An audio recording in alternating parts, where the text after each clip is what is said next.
तो मैं और आप ना चाय बना रहे थे और आपने पहन रखी थी फुल स्लीव की शर्ट। अब मैंने क्या किया कि वो चाय गिरा दी आपके ऊपर। आपकी टी शर्ट भी जल गई और आपका थोड़ा सा हाथ भी जल गया। तो आपने मेरी तरफ देखा और कहा कि इसके तो पैसे देने पड़ेंगे। मैंने भी कहा कि ठीक है भाई, ये लो 200 रुपए, नई शर्ट खरीद लियो। आपने कहा कि अरे अरे, हाथ जो जल गया उसके भी पैसे चलेंगे। तो उस पे मैंने कहा कि क्यों, मैं तो सिर्फ टी शर्ट के ऊपर चाय गिराई थी, हाथ भी जल गया इसके साथ साथ, तो मैं क्या करूं? बताइए, कोई सेंस है इस बात का?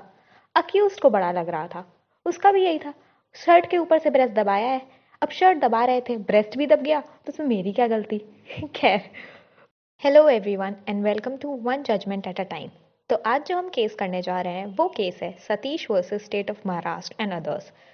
ये जजमेंट अभी कुछ दिनों पहले ही बॉम्बे हाई कोर्ट ने दिया था और अभी कल ही सुप्रीम कोर्ट ने इस जजमेंट के ऊपर स्टे लगा दिया है।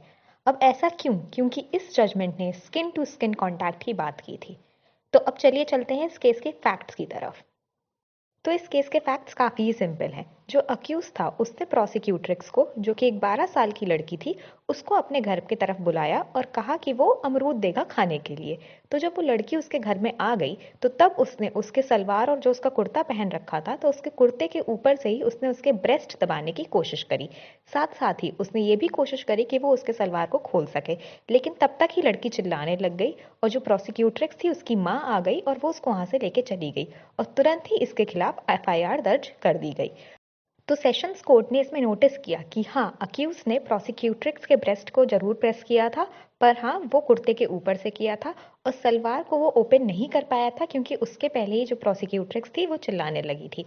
तो इन्हीं फैक्ट्स को ध्यान में रखते हुए सेशन कोर्ट ने अक्यूज को गिल्टी करार दिया। सेशन कोर्ट ने अक्यूज को 4 अलग अलग धाराओं के तहत चार्ज किया। पहला था सेक्शन 354 ऑफ आईपीसी, जो कि बात करता है outraging of modesty of women की। उसके बाद section 363 kidnapping, section 342 wrongful restaurant. तो ये तीनों थे आईपीसी के सेक्शन। इसके अलावा protection of children from sexual offences act 2012, जिसको हम पॉक्सो एक्ट भी कहते हैं, उसके सेक्शन 8 के तहत भी इस अक्यूज को चार्ज किया गया। अब इसका जो सेक्शन 8 है वो कहता है पनिशमेंट फॉर सेक्सुअल असॉल्ट, और सेक्सुअल असॉल्ट क्या होता है ये सेक्शन 7 में डिफाइंड है। तो अब इस सेशंस कोर्ट के जजमेंट के खिलाफ अपील की गई और ये अपील गई बॉम्बे हाई कोर्ट में। अब हाई कोर्ट ने सेक्शन 7 ऑफ पॉक्सो एक्ट को एनालाइज किया। उसी में बताया गया है कि सेक्सुअल असॉल्ट क्या होता है। तो सेक्शन 7 ऑफ पॉक्सो एक्ट ये कहता है कि whoever with sexual intent touches the vagina, penis, anus or breast of the child or makes the child touch the vagina, penis, anus or breast of such person or any other person or does any other act with sexual intent which involves physical contact without penetration is said to commit sexual assault। अब यहाँ पर जो physical contact का word use हुआ है इसको समझना बहुत ज़रूरी है, क्योंकि कोर्ट ने इसी टर्म के इंटरप्रिटेशन के हिसाब पे डिसाइड किया कि ये सेक्सुअल असॉल्ट होगा या नहीं होगा। तो यहाँ पर हाई कोर्ट ने ये इंटरप्रिटेशन किया कि क्योंकि जो act of pressing of breast था वो टॉप के ऊपर से था, क्योंकि डिसरोबिंग ऑफ द क्लोथ्स नहीं हुई थी, इस वजह से जो ये असॉल्ट है ये फिजिकल कांटेक्ट नहीं मेंटेन कर पाया। क्योंकि फिजिकल कांटेक्ट का मतलब है स्किन टू स्किन कांटेक्ट, और क्योंकि स्किन टू स्किन कांटेक्ट नहीं हुआ था इस वजह से फिजिकल कांटेक्ट नहीं हुआ था। इस वजह से सेक्सुअल असॉल्ट अंडर सेक्शन 7 जो डिफाइंड है उसके जो रिक्वायरमेंट्स है वो पूरे नहीं हो पा रहे हैं, एंड देयरफॉर जो ये act of pressing of breast of child है ये सेक्सुअल असॉल्ट की डेफिनेशन के अंदर नहीं आता है। देयरफॉर कोर्ट ने कहा कि सेक्शन 8 के तहत इस पर्टिकुलर अक्यूज को ट्राई नहीं किया जा सकता है, पर कोर्ट ने ये ज़रूर माना कि जो एक्ट है ये क्रिमिनल फोर्स माना जा सकता है टुवर्ड्स अ वुमेन और a girl with the intention to outrage her modesty, and therefore section 354 of IPC के तहत इस पर्टिकुलर अक्यूज को चार्ज किया गया। कोर्ट ने यहाँ पर क्रिमिनल ज्यूरिस्प्रूडेंस की बात करी और कहा कि जो भी पनिशमेंट दी जा रही है वो हमेशा प्रोपोर्शनेट होनी चाहिए सीरियसनेस ऑफ द क्राइम से। ऐसा इसलिए क्योंकि अगर सेक्शन 8 ऑफ पॉक्सो के अंदर इस पर्सन को चार्ज किया जाता तो मिनिमम पनिशमेंट ऑफ 3 इयर्स मिलती, वेयर एज अगर सेक्शन 354 ऑफ आईपीसी के अंदर चार्ज किया जा रहा है तो minimum punishment of only 1 year है। तो इस वजह से कोर्ट ने कहा कि ये उतना सीरियस नहीं है जितना सीरियस 3 साल की पनिशमेंट होगी, एंड देयरफॉर यहाँ पर सेक्शन 354 ही अप्लाई होना चाहिए। अब इस जजमेंट के आते ही काफ़ी ह्यू एंड क्राई शुरू हो गई। लोगों ने बोला कि ये जो बॉम्बे हाई कोर्ट का जजमेंट है इसमें इंटरप्रिटेशन काफ़ी गलत तरीके से किया गया है। Even national commission for women ने बोला कि वो सुप्रीम कोर्ट को मूव करेंगे इस बॉम्बे हाई कोर्ट के जजमेंट को चैलेंज करने के लिए। लेकिन इसके पहले कि वो सुप्रीम कोर्ट मूव कर पाते, हमारे जो अटॉर्नी जनरल हैं मिस्टर के वेणुगोपाल, उन्होंने चीफ जस्टिस ऑफ इंडिया के सामने इस बात का मेंशन रखा। तो उसी को ध्यान में रखते हुए हमारा जो सुप्रीम कोर्ट है उसने स्टे लगा दिया बॉम्बे हाई कोर्ट के जजमेंट पे। उन्होंने बोला कि अटॉर्नी जनरल आप इसके लिए एक अलग से प्रॉपर पिटिशन फाइल करिए, लेकिन फॉर द टाइम बीइंग हम स्टे लगा देते हैं और जो अक्यूज था, जिसका एक्यूटल हो गया था, उसको नोटिस इशू कर देंगे ताकि वो 2 हफ्तों के अंदर अंदर वापस आ जाए। तो अब सुप्रीम कोर्ट इस पर्टिकुलर लॉ को किस तरीके से इंटरप्रेट करेगा, ये तो टाइम ही बताएगा।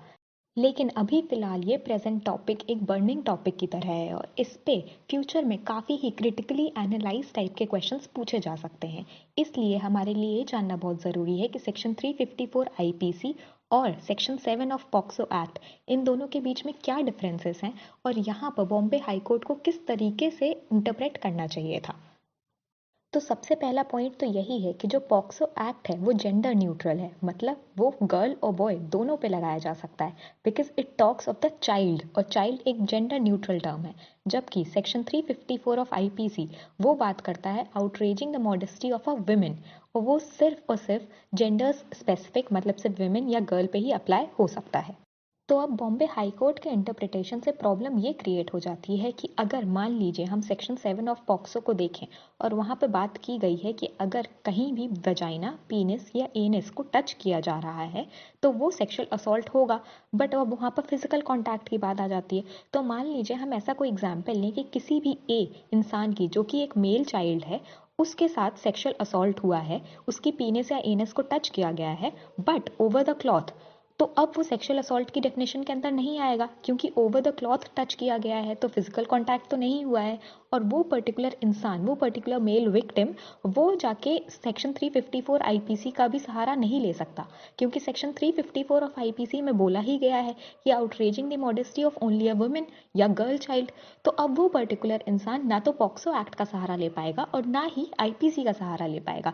सो देयरफॉर दिस जो इंटरप्रिटेशन जो बॉम्बे हाई कोर्ट ने की है वो काफ़ी ही डिस्क्रिमिनेटरी है। और दूसरा पॉइंट ये है कि जो पॉक्सो का सेक्शन 7 है वो काफ़ी ही विक्टिम ओरिएंटेड सेक्शन है, जबकि सेक्शन 354 जो है वो विक्टिम ओरिएंटेड नहीं है।